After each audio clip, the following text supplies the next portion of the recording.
գեղեցիկ ձևով բացատրել։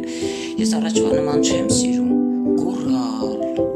եւ այլը, որովհետեւ ես կարգ եմ բերել հավասարակշռել իմ էներգիաները,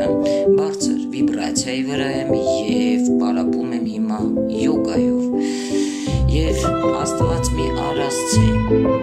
եթե ես մյուս անգամ էլ լսեմ նման արտահայտություն, այս անգամ արդեն լրիվ ուրիշ ձևով քեզ հետ կխոսենք եւ ուրիշ դաշտում։ Ես կարծում եմ ինձ հասկացար եւ կինը նման